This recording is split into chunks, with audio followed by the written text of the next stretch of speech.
sa pakpak, sa hita, sa liig, yun ang masarap. Yung malasa talaga. Upang kayo'y gutumin, mga kahab-hab, aming lab na lab, mukbang nasagad kahit magdamag. Randy and Andong, sagot kung nagugutom, walang sasabaw lang. kabaliwagay, pa masasanay, dito mukbang sa kapulutan na yung tagay. Hay hay Randy hay. and Andong ang pinaka-astig na tandem. Okay, Magandang araw po mga kabab. kabab! Nandito na po si Amy Grande. Yes!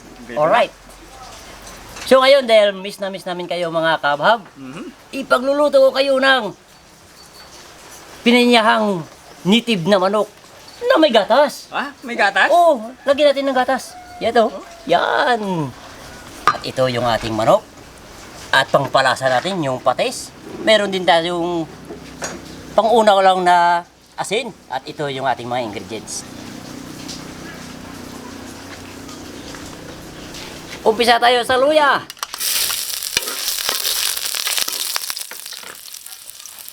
Sunod natin bawang. Sibuyas.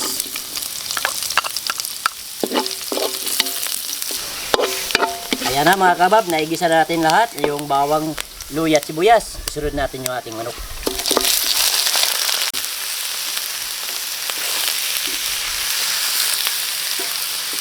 Okay, hintayin na lang natin yung mga kabab na kumatas at hanggang magmamantika. Saka tayo maglagay ng sabaw. Ayan na mga kabab, nakikita nyo, nagmamantika na oh. Yes, maglalagay na tayo ng pampalabot sa ating native na manok.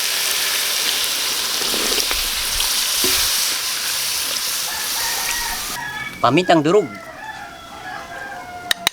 At kunting asin dahil may patis pa tayo.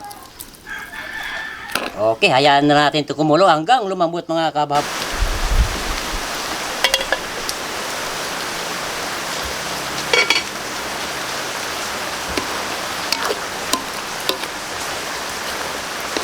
Tingnan natin kung malambot na. Sana yung pakpak.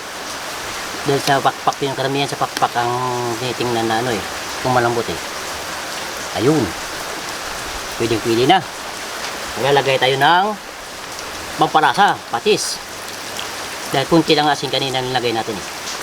Sabaw ng pineapple chunk. At siyempre, ito na yung ating gatas.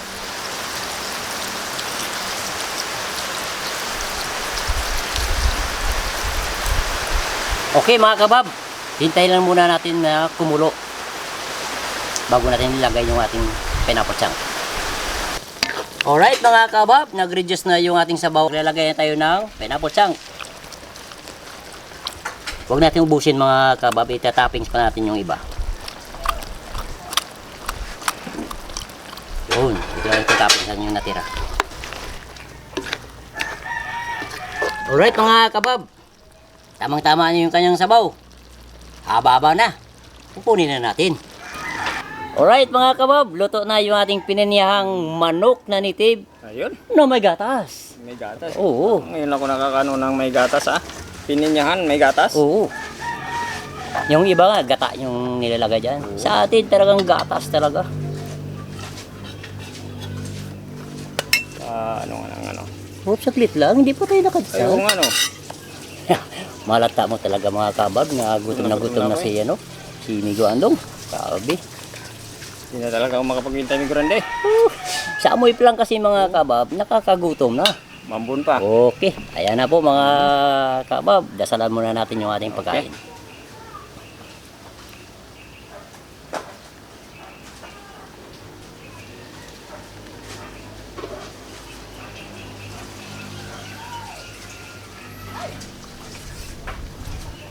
Pwede Okay na. natin. Baba na. Okay na to, mi Grande. Okay lang, tirahin mo na. Tira na. Dalawa yung pangsandok namin. May baong kang sandok Oo, ah. siyempre, mahirap maghihintay.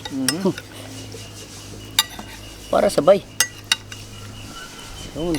Sobrang liit kasi yung paghiwa ni Miguel. Yung sabaw. May gatas to eh. May gatas. Pampataba to.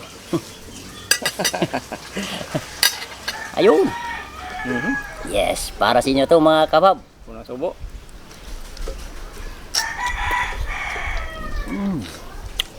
Nahulog oh, sa sobrang lambot.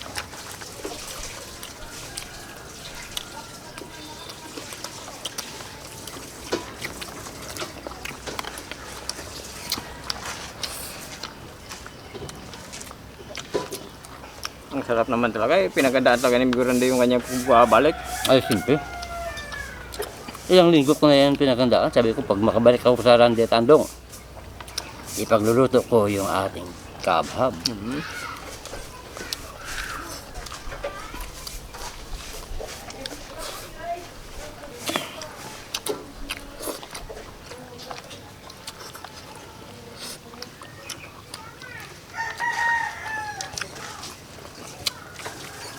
Daming baon to eh. Ay, Sa so, sunod yan, iba naman yung luto yan na kakaiba. Kakaiba to eh, gatas yung nilagay. kasunod, kahit ako pa rin magluluto, walang problema. Dahil babawi tayo. Di ba mga kabab? Gusto ni Migurande makabawi kasi sabi eh, mag-isang buwan ah. Di din, Diba? kulang siyang buwan. Kulang isang buwan lang pala. Nagkamali ako ng bilang. Lasang gatas. Tsaka iba talaga yung lasa mga kabab, yung basta nitib.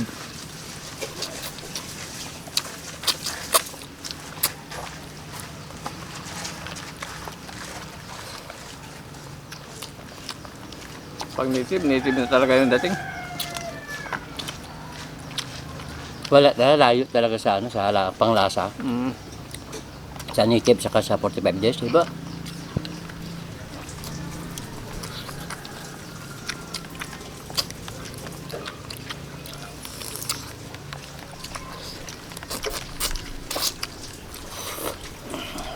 Pinalambot talaga ni Migurande yung pagkakalaga.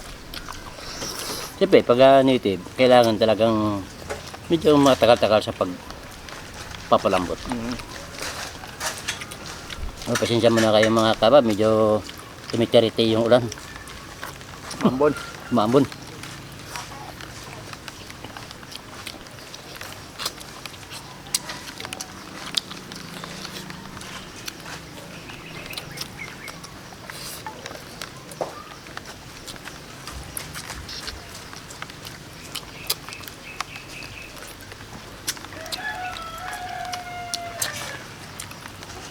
Masarap magkamayan. Lalo sa panahon ngayon, oh, medyo malamig na. Nakalimutan pa namin kanina mga kabab na maglalagay kami ng chili powder. Di ba? Dapat maglagay talaga na para Pinag-usap na kami ni Miguel doon na lagyan natin ng manghang. Nung naluto na, naku, wala na. kalimutan na. Kalimutan na. Naku, dalawang pakpak agad ah. Ganun na siguro yun, basta para ano, ganun na siguro yun kasi nagmamatanda na. Ganun ba eh? Nagbibinata. Nagbibenta sa? Oo.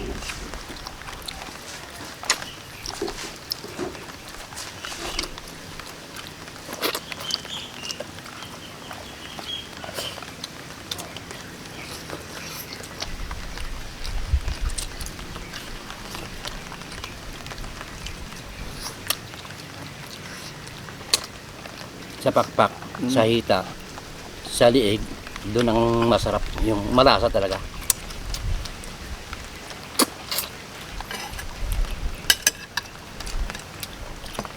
Iba rin yung panglasa mo. Sa akin yung pitso.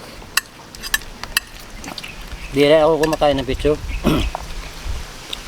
Pera ako makain. Lalo pag 45 days mga kabab, nako. Parang walang lasa, di ba? Ito yung sabaw. Sa mga hindi pa nakakatikim ng pininiang manok na may gatas. Yun, sundin nyo lang yung try mo lang. pagka-posisyon na ni Kahaba Brandy.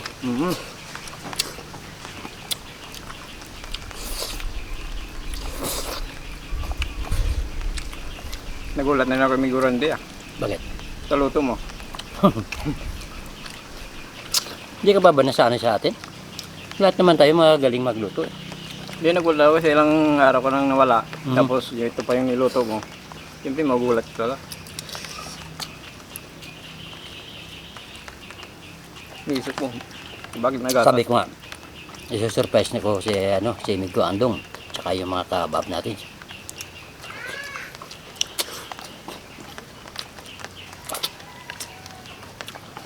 Meron pa dyan, may mga 2 pa akong reserva. At 3. Tatlo pa? Hmm. Ang dami. Galing pinalagpat yun eh. Galing yung pinalagpat. Di ba no? Hindi naman kasi sa tingin ko parang pinag-isipan mo talaga ito eh.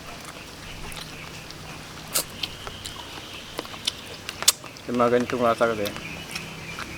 Habang Magustuhan talaga nila. umiga ako Kapag sa ano, sa tama. Hmm? Tapos tumitingin ako sa TV. Mga pelikula ba? Hmm. Nag-iisip ako kung anong lulutuin natin dalawa. Buti ka pa, nag-isip ako hindi. Tagal na eh. Joke lang.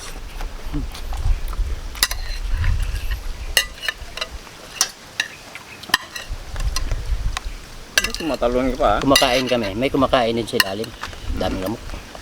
Lamok na maliliit. Aga pa yun, tangali, tapat, may ilam mo.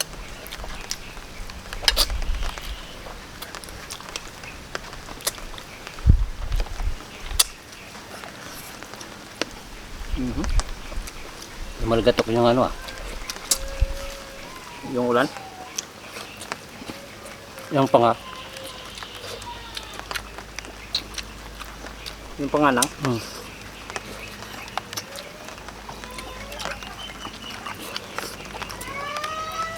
Higupin mo lang, natanggal na eh. Wala na. Meron naman tayong sound system sa kabila.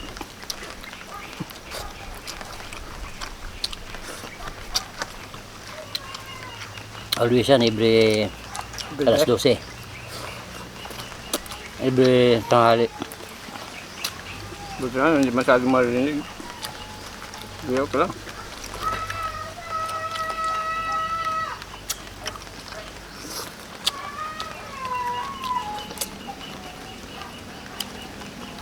Hindi ko maintindihan.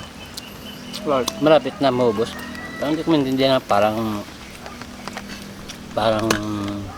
supas. Kanina ko pa nga ito napapansin mo Grande, hindi ko lang sinabi. Parang supas na kulang na makaroni eh. Kulang yung makaroni. Pero ang sarap ko yan.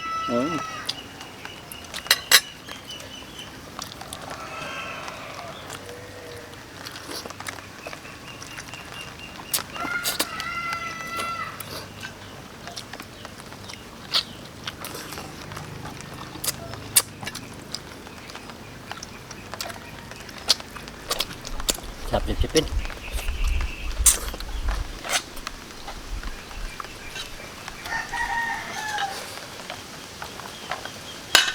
Sarap ng sabaw. Kaya mo na.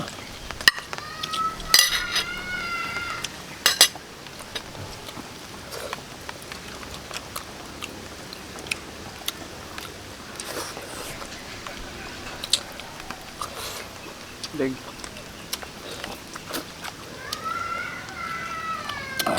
Busin mo na yan lahat. Ba't talaga pa ano no?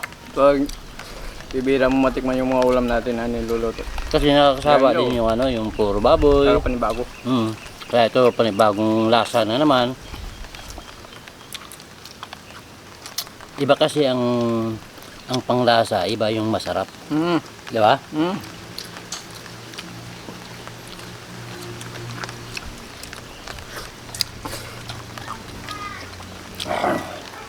Pero yung sarap na sinasabi marami. Kahit nga bago yung ulam natin, sasabihin pa rin masarap. Oo, masarap. Kahit yung ginataang bagoong, masarap pa rin yun. Lalo pag may kamuting kahoy kayo. Malinamnam. Lalo pag kabagat time, di ba? Nakagawa na sila sa tinik. Sabi niya, sa akin yung tinik. Kunin mo yung tira eh. Pati ko lang muna itong ulam. Kunin mo yung natira. Nagtutulakan pa talaga eh. Kunin mo eh, magsashoutout ako.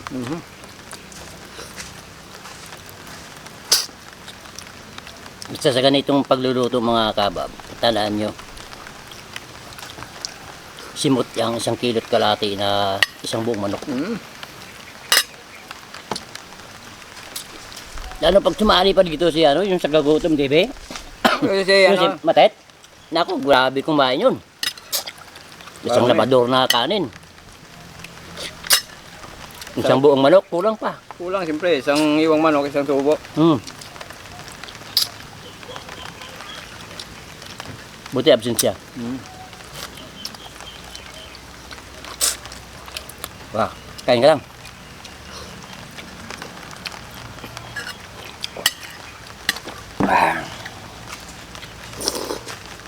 Dahil miss ko yung mga kabab natin. Ako magbabasa ng ano, ng shoutout. Di ba?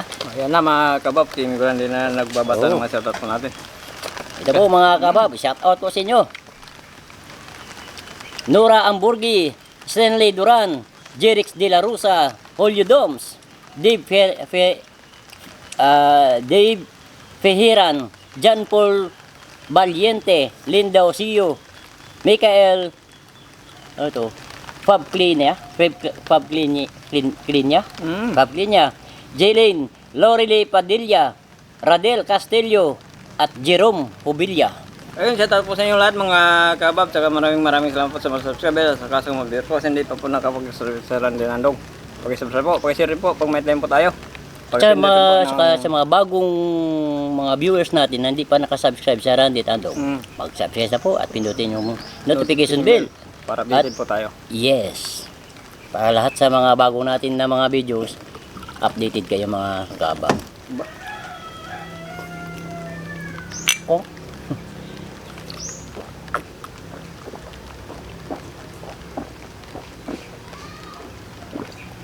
Wow. Bundat na naman po mga kabab. Maraming salamat po.